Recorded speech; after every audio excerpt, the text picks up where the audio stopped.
Hi guys. All right, we are in Lab 8. This is your tutorial for Lab 8 Experimental Design Statistics Lab. This is a really important lab. This is a lab that is going to very much be the foundation for the data analysis that you're conducting in your research projects in this class. One of the things I want to point out before we get started is this is a group assignment, but it's really important that you guys work together as a group on this and that everybody really goes through this process of analyzing data, okay? Because this is one of the most important things that you're going to be learning in this class is how to run these different tests to tell you whether we have significant differences between groups or not, and then also how to understand the output, how to understand what the statistics are saying, how to read them and make sense of them. Okay. I really want to emphasize this a lot. It is really important that everybody in the group works on this together, even though you are submitting this as a group. Okay.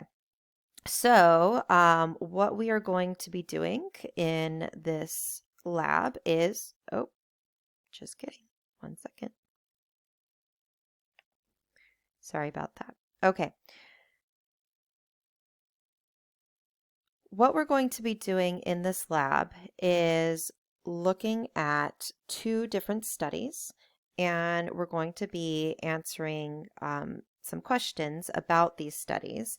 And both of these studies are experimental research design studies. So we should know at this point that experimental research design entails having at least one or more independent variable and manipulating that variable in some way to see if that manipulation has an effect on a dependent variable. Okay, so we are going to be answering these questions and based on the 2 different studies. Okay, so we want to, for each example, determine what the variables the researcher is interested in studying are. We want to know what the independent variables are. We want to know what the dependent variables are. We want to know whether the researcher has conducted what's called a between subjects design or a within subjects design. Okay, so our between subjects design is where we have 2 different groups and we're comparing these 2 different groups. This is what most of you will be doing for your research project. You're going to be looking at 2 different groups set of scores on certain questions. And then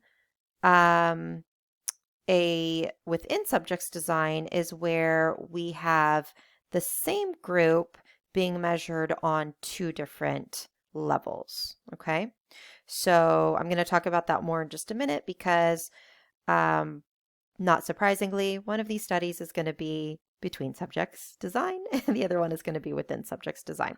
So you have an example of both. Okay, so then once we've identified whether the study is between subjects or within subjects, we're going to enter the data into Excel, which I will show you how to do. And we need to know if it's between subjects or within subjects to determine how we enter that into Excel. And then we're going to run the appropriate statistical analyses using JASP as described in the tutorial below, which is not below here because I'm making the tutorial right now. So that's what you're watching. Okay, so once we have entered our data and run our analyses, and we can actually answer some of these questions before we do the analysis, but essentially we want to be answering all of these questions. That's the main task of your lab, and then you're also going to include your outputs, which I'll show you how to do in just a minute. Okay, so let's look at the first study. So study 1, you want to know whether people prefer to communicate via phone or email. You randomly assign people to one of the 2 conditions. Then they report on a scale of 1 to 30 how much they enjoyed communicating in that format, where 30 dictates most enjoyment. The following data were generated. Okay, so we collected data, and based on our data collection, we came up with these numbers. And we have two sets of numbers that are based on the two conditions. Okay, so in this study, this is what we would call a between subjects design, because we have two different groups, right? You randomly assign people to one of the two conditions. So a participant in the study is only going to be in one of these two conditions. They're either going to be in the condition where they're communicating via phone or in the condition where they're communicating via email. And then we're going to compare how these two groups rate their enjoyment, how much they enjoy that form of communication. Okay. So in this study, just from this, we can identify what our independent variable and levels are and what our dependent variable would be, right? So we know the answer to number 3 already. It's a between subjects design. Our independent variable here is the form of communication, right? Because that's what we're manipulating. The form of communication is our independent variable. The two levels would be phone and email, right? So it's one independent variable with two levels, phone and email. And then our dependent variable is how much they enjoyed communicating in that format, right? We want to see if communicating on the phone has a significantly different level of enjoyment for participants than communicating via email. Okay, so that's essentially what we're looking for. If we have participants communicating on the phone, is their level of enjoyment going to be significantly different from the level of enjoyment for people who are communicating via email? Okay, so there we go. For study 1, we have our independent variable, we have our levels, we have our dependent variable. Now, how it's measured is on a scale of 1 to 30, right? So we're identifying their level of enjoyment by asking them to rate their level of enjoyment on a scale of 1 to 30. Okay, so this is a between subjects design. Now, the reason we want to identify between versus within is because that's going to determine, 1, the type of statistical analysis we use, and 2, the way we enter the data into Excel to be used in JASP. All right. So because this is a between subjects design, we would enter the data pretty much as it looks right here in Excel. We've got our two groups and we've got these different ratings. Now each row is going to be a different participant, right? So we go to Excel, and I've pretty much already done this, but we go to Excel and we enter this as you see here. Okay, I always like to put a column for participant just because it just makes me comfortable. So I can refer to that participant, right? So I have level of enjoyment, and then I have form of communication. Okay, so the reason why we want to enter, or we want to know that it is, sorry, let me go back for a second.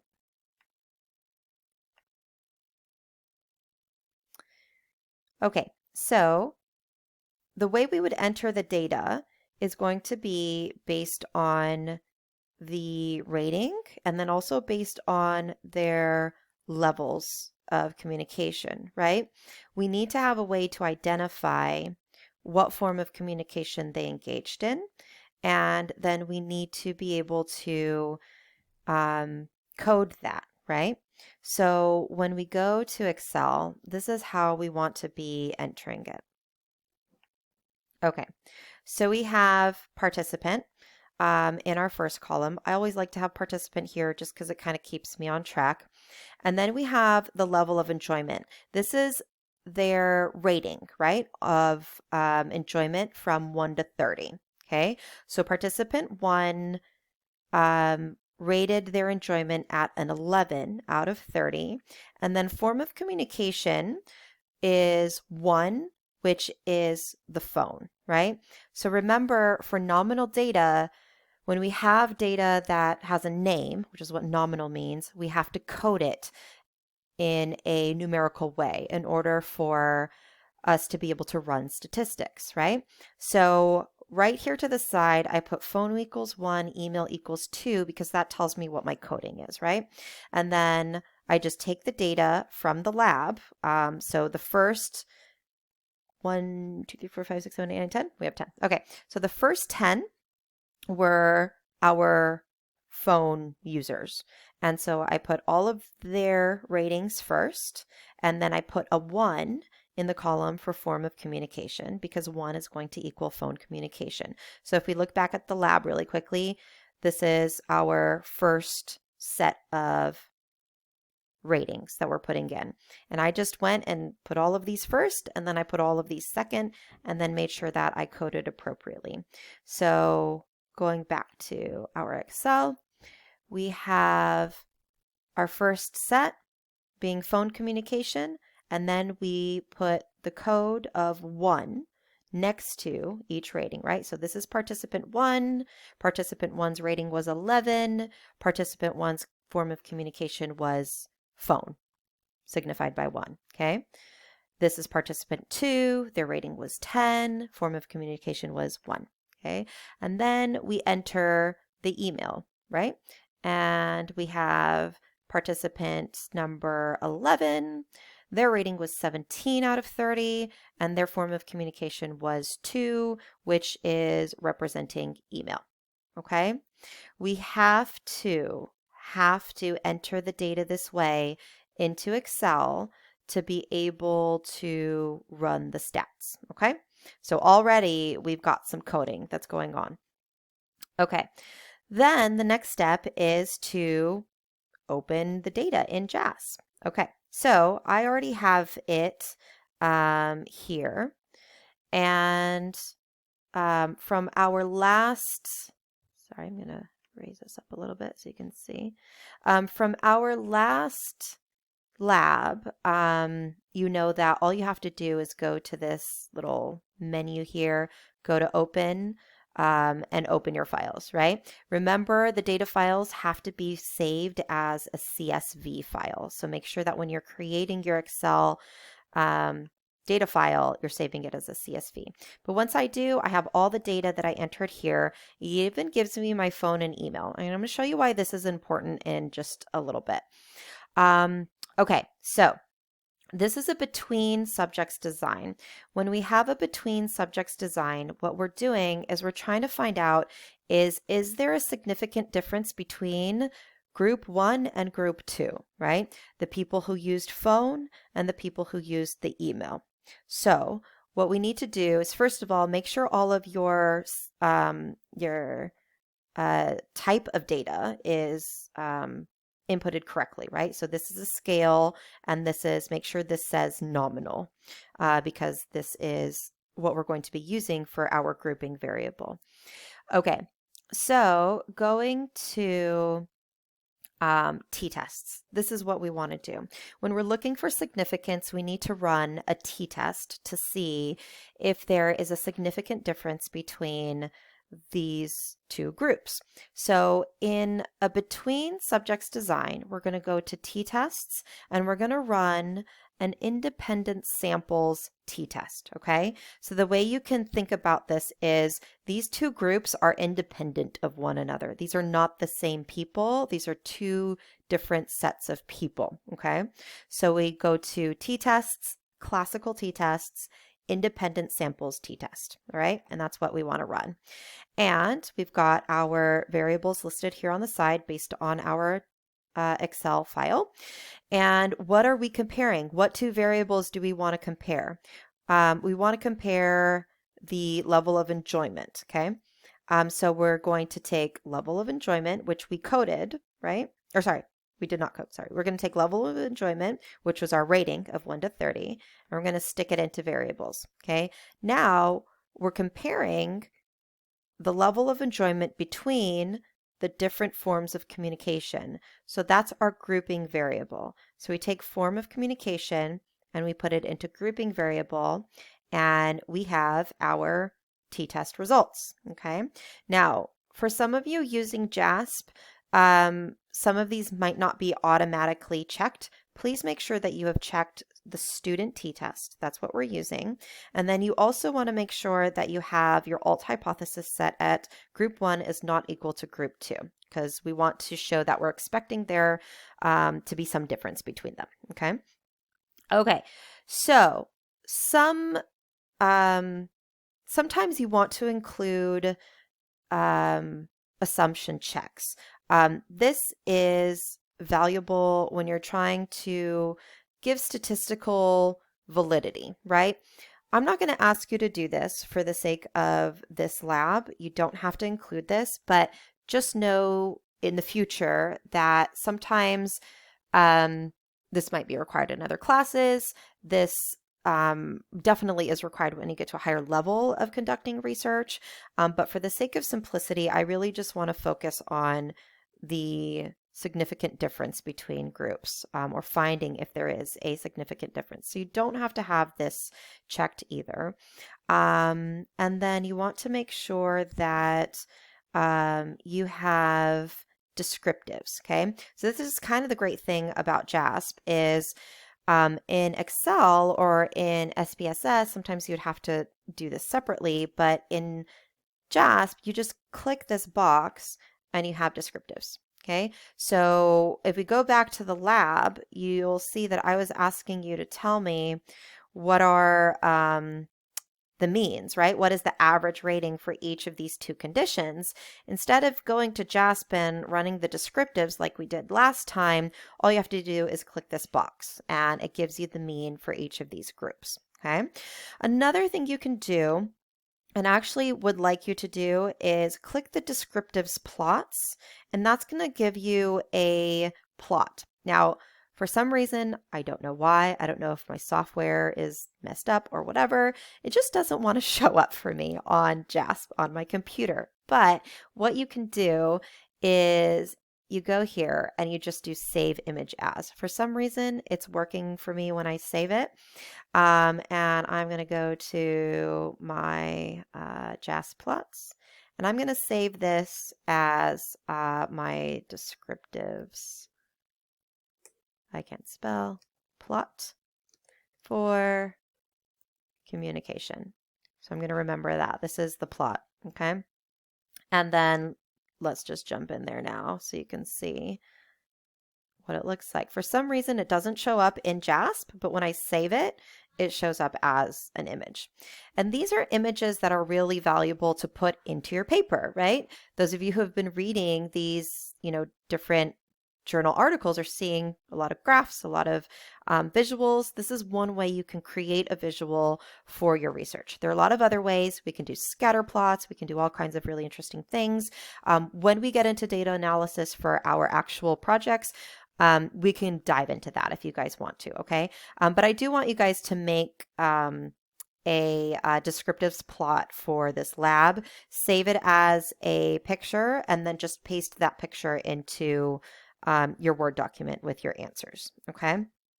All right, so going back to our output. All right, so what does this all mean?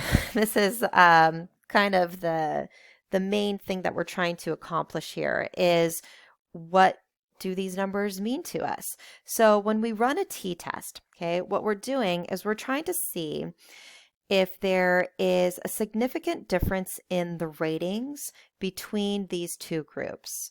The group that rated their level of enjoyment while using the phone compared to the group that rated their level of enjoyment while using email, is one group finding their form of communication more enjoyable, significantly more enjoyable than the other group is. That's what we're trying to find.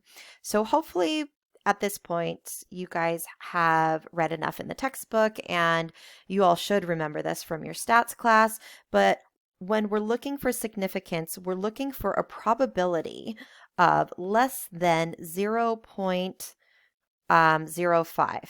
okay? At least. We want a probability or a p-value, okay? So our t-test basically gives us the p-value of the difference between these two groups. And we want a probability or p-value of less than 0.05. What that means is there is less than 5% of a chance that the difference between these two groups is due to something other than that independent variable being manipulated, okay? So the probability that we have found this significant difference between these two groups is less than 5%. When we have that, we can comfortably say it was the manipulation of that independent variable that caused the difference, right? We can infer cause and effect, and we can do so comfortably. And we're really picky when it comes to scientific research. We don't want to just say, oh yeah, this definitely caused this to happen without being as sure as we possibly can be. And having a probability score of 0.05, and in this case, 0.001, which is even better. This means that there's less than 0.1% that the difference is due to chance, means we have significant results, okay? So we can see that there was a significant difference in the level of enjoyment between the groups who communicated via email, right? We look at 2 and we see that that's email compared to the groups that communicated via phone, which is 1. All right. And then I ask you for the means. The means you're going to find right here. Okay. So the average rating for people who used email was 23.2. The average rating for people who used the phone was 12.1. So between these two groups, their means, we've got a significant difference. That's basically what this is saying.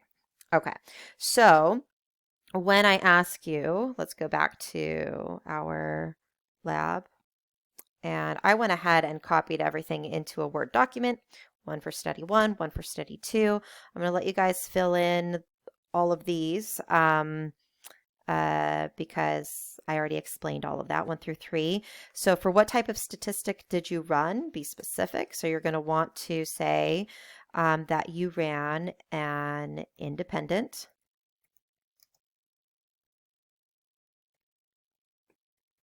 t-test, right? This is sometimes called, a between subjects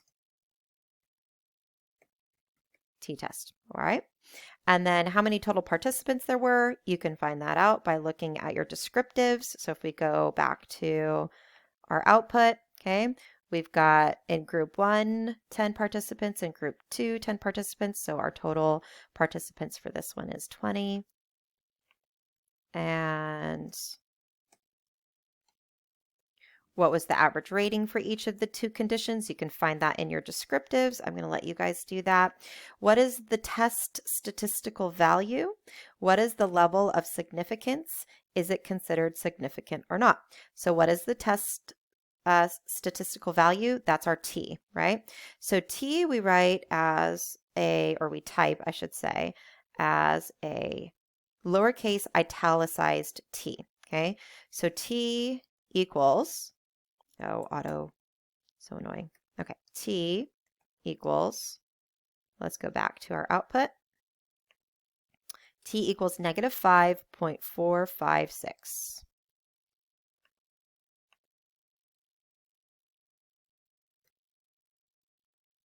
Okay, and then this is not italicized. The number itself is not italicized. And this is important when it comes to number 8, when we write our APA style result. Okay, so T is negative 5.456. What is the level of significance? The level of significance is P, and sorry, that actually is also lowercase italicized, okay? P-value is greater than, and in this case, all we want is 0.05, but in this case, we actually have 0.001, which is fantastic, right? So our p-value, our level of, this is what tells us our level of significance, is greater than 0.001. So that's what we should have here. And then, is it considered significant or not? And it is considered significant. Okay, so that's what we should have for our answer for number 7 for this first study. And then how do we write this in an APA style for stats? This is something that you also should remember from your stats class, but for the sake of this example, I'm going to go ahead and write it out for you. So again, T italicized, lowercase, all right? And then we need to put in parentheses our degrees of freedom. Oh, so annoying. Sorry, this auto junk. Not italicized. Okay. So in parentheses, we then put our degrees of freedom, okay? We don't really need to talk about degrees of freedom. To me, it's not an important thing to really go into. What we really care about when running these tests is, do we have significance? What's our t-value, and do we have significance? That's all that I really care about. Please don't say this to any of your stats teachers because they'll hate me.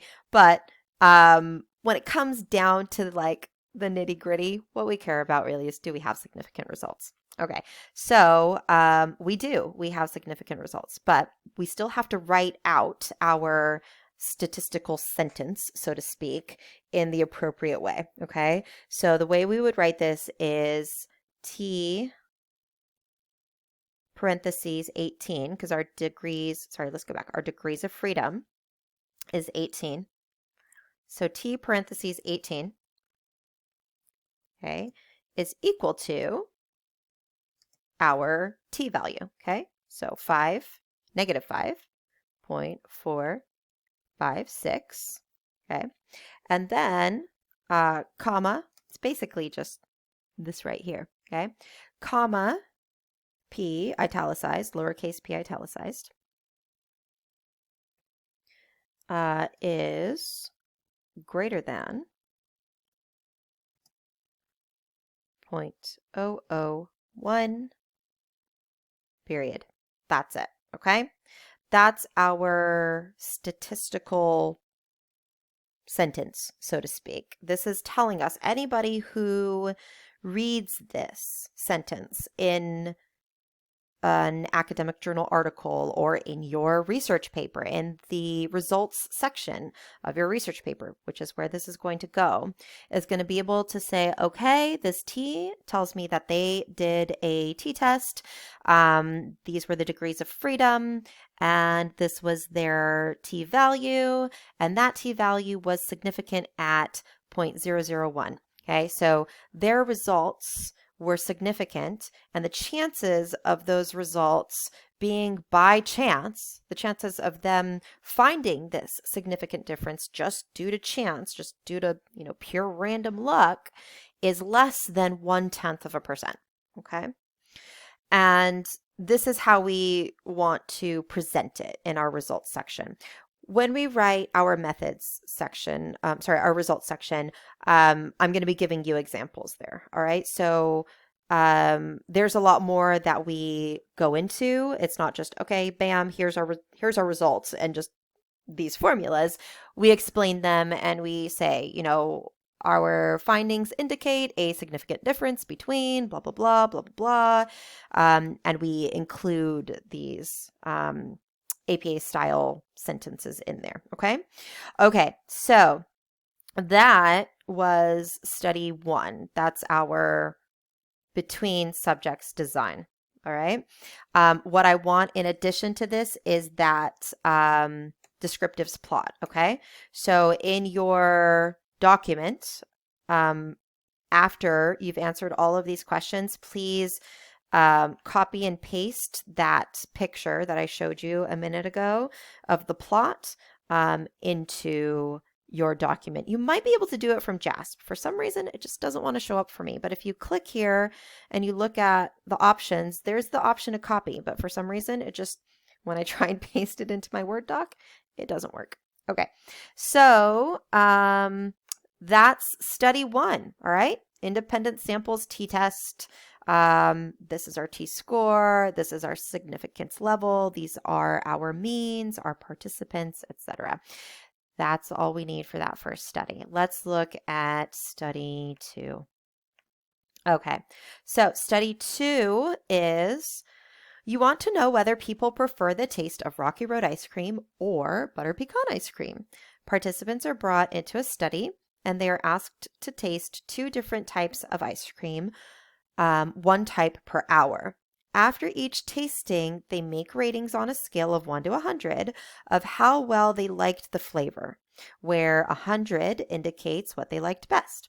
The following data were generated. So we have a group of participants who are asked to taste 2 different types of ice cream. Okay, so the data that was collected are the ratings of these 2 different types of ice cream, but we have one group of people who are rating each one at separate times. Okay, so this is a within subjects design. Okay, we are having the same subjects rate another type of ice cream and comparing their ratings of the 2 different types of ice cream to one another. All right, so this is important because when it comes to entering data and also when it comes to choosing the type of t-test that we're going to use, this determines it. This tells us, okay, for within subjects design, this is what you have to do. All right, so we have, again, a lot of answers are already here for us. What is our independent variable? Our independent variable in this scenario is the type of ice cream, right? Our independent variable is the type of ice cream. The 2 levels are Rocky Road and butter pecan, okay? The dependent variable is the rating on a scale of 1 to 100. How much did they like that ice cream? So we have 81 versus 84. So this participant rated Rocky Road as less enjoyable than butter pecan. All right.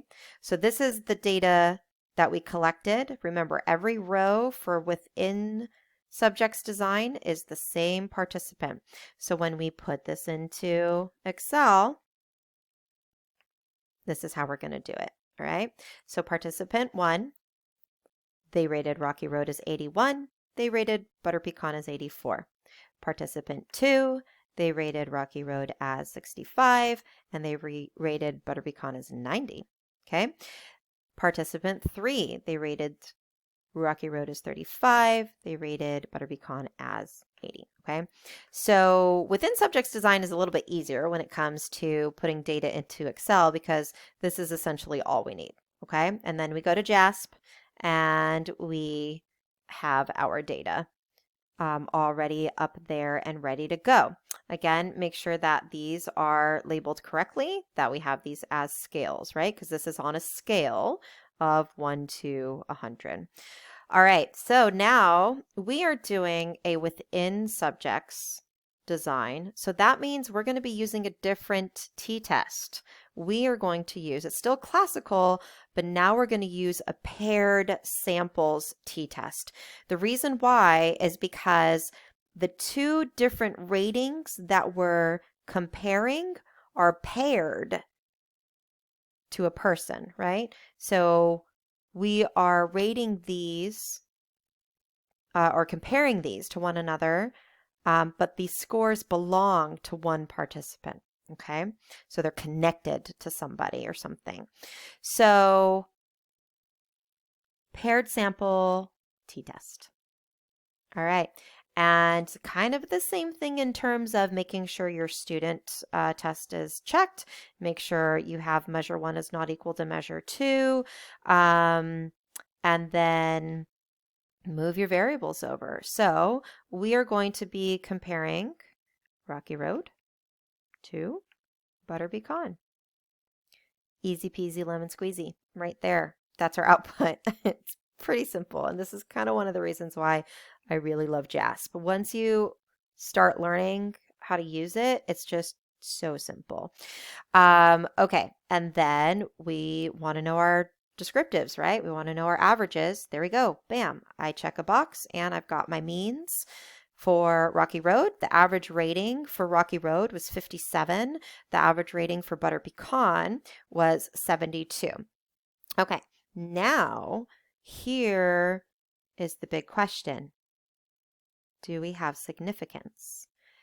Did these participants rate Rocky Road significantly? Looks like it's lower than Butter Pecan, but was it a significant difference? Did they like Butter Pecan significantly more than they liked Rocky Road? How do we find this out? We go to our p-value. Okay, so p, remember, this is the probability that the differences, these differences in their average ratings was due to chance. Now, this tells us, so we have 0.12. So this tells us that there's a 12% chance that this difference, that us finding this difference, was just random and just due to chance. So this actually is not a significant result, okay? Remember, we need it to be 0.05, 0.05 or smaller, less than 0.05. So this is 0.121. This is not a significant result. So while we might look at this, and this is one of the reasons why t-tests are so important, we can look at these averages and we can say, gosh, that looks very different. Like 72 is different from 57. But when we run the stats and look at the probability, it is actually not significant. Now, probably one of the reasons why we didn't get significant results is because we've only got 10 participants. And this is some good insight into why it's really important to have a large sample size. We want to collect as much data as possible in order to be able to be more likely to get significant results and then also generalize to the population. So, okay. What are the answers to our questions based on these findings? Oh, really quickly, let's do our descriptive plots. And again, it's just not going to show for me for some time, whatever, JASP. But save image as. I'm going to go to my JASP plots again. And I'm going to say descriptives plot for ice cream. Okay. All right. Now let's go ahead and open that up so you guys can see what that looks like. Okay, so this is what our plot's going to look like, and you're going to paste that picture into your Word document after your answers. Okay, so when we go to our questions, right below all your answers here, that's where we're going to paste that picture. Okay, so what's our independent variable, dependent variable? Is it between, within, blah, blah, blah. I'm going to let you guys answer that because I already gave you the answers. What type of statistic did you run here? Okay, so in this one, we ran a paired samples t-test, okay? Sometimes called within subjects t-test. And when I say sometimes, it's like very rarely, okay? This is really the way you want to B, identifying it. Paired samples t-test, okay? All right, how many participants were there? We go back to our descriptive stats and we see, oh, sorry, wrong one. Back to our descriptive stats. These are the same groups, right? So we have 10 participants, which again is a super small sample size. All right. And then what was the average rating? Those are our means. So we go back to our descriptives and we've got our means right here. Oh, I keep jumping to the wrong one. Sorry, guys. It's been a long day. Okay, so 57.1 for Rocky Road, 72.5 for Butter Pecan. I'm going to let you guys plug that in on your own. And then what's our test statistic value? Okay, so we're going back to our t-value, and our t is negative 1.710. All right, so let's jump back in here. And remember, t is italicized lowercase. T equals, please don't auto, thank you, negative, oh Lord, what was it? Long day, guys. Wrong one. Negative 1.710. Okay. Negative 1.710. Okay, and P, lowercase italicized, P is, in this case, we're going to put greater than 0.05, because 0.05 is our minimum, right? We need to have less than, at least less than 0.05, if not lower than that. But in this case, it was not, right? We go back to our output, and it was 0.121, okay? So that is bigger than 0.05, so P is greater than 0.05. Okay. And then that is it. So that indicates that it was not significant. Significant. I can't spell today. Okay. All right. So then how do we write this as an APA style result? So we've got lowercase italicized t, and then we have parentheses. Stop auto-correcting for me. Okay. Parentheses, degrees of freedom. So in this one, our degrees of freedom was 9. So we're going to put 9 parentheses equals our t-value, negative 1.710. And P, in this case, we're not going to say P is greater than. We're going to say this. So when we're writing this out in our APA paper, right, we would write it as P, so lowercase italicized, P equals NS, okay? And I believe that is all italicized as well, that your P equals NS is going to be italicized. Let me double check that really. Yes, okay. So this is our statistical sentence here, okay? So that means that there was not a significant difference. We did not find significance in this data. And that's okay if we don't. When we don't find significance, we just go on to explain why. And that's the beauty of research. At least we can say, well, there's no significant difference here, so let's move on to the next thing. Okay, so what do I want in your lab? I want all of these questions answered. I want your outputs copied and pasted. Okay, so I want this. I want this, and I want your descriptive plots, okay? So after you've answered all the questions in your Word document, please include your outputs for your t-test, your outputs for your descriptives, and then your descriptives plot picture, and then the same thing for study 2. Outputs for t-test, outputs for descriptive, and then your study plot, descriptives plot for study 2. Okay. Let's double check to make sure I'm not missing anything. I think that's all I'm asking you to submit. So yeah, just put it all into one document and get it up there. But please, please, please work on this together.